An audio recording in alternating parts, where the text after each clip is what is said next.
সম্মানিত দর্শক, আমি কৃষ্ণপদ দেবনাথ, উপসহকারী কৃষি কর্মকর্তা।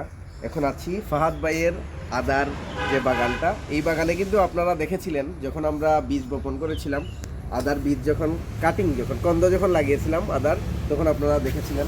এই যে দেখেন, এইটা কিন্তু আমরা লাগাইছিলাম। এই যে দেখেন, সামান্য পরিমাণে ঘাস হয়েছে। ফাহাদ ভাই এমনিতেও যত্ন এবং পরিচর্যা খুবই করেন। ফাহাদ ভাই একটু বসেন এখানে।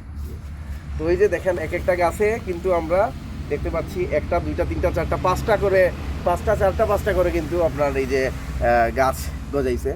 তো এটা আসলে অসাধারণ এবং আমি খুবই আশাবাদী যে এক একটা গাছ থেকে যেন, এক একটা বস্তা থেকে যেন আমরা 1.5 থেকে 2 কেজি আদা উৎপাদন করতে পারি। এবং ঠিকঠাক মতো কিন্তু যত্ন এবং পরিচর্যাও হচ্ছে। এবং ফাহাদ ভাই কিন্তু খুবই স্বনামধন্য একজন কৃষক এবং তিনি কিন্তু সবসময় কিন্তু এসব করেন।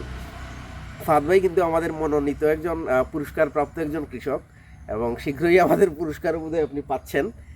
তো এই হচ্ছে আমাদের আজকের এই যে কার্যক্রম। আমরা অনেকক্ষণ ধরেই কিন্তু আমরা বিভিন্ন পর্যবেক্ষণ করছি এবং ফাহাদ ভাই কিন্তু একটু আগে ঘিলাচড়া গেছিলেন। তো ঘিলাচড়া থেকে এখন আসছেন। এখন আমরা উনার এই আদা থেকে আমরা কিন্তু এখন যাবো আনারস বাগানে। তো আনারস বাগানের চিত্রগুলো আপনাদেরকে দেখাবো। ধন্যবাদ জানাচ্ছি। কৃষির সাথে থাকুন, কৃষি অফিসের সাথে থাকুন। এই যে দেখেন, দাদা জাম্বুরাও ধরছে, কাঁঠাল ধরছে, কাঁঠাল গাছে। একটা অসাধারণ জায়গা।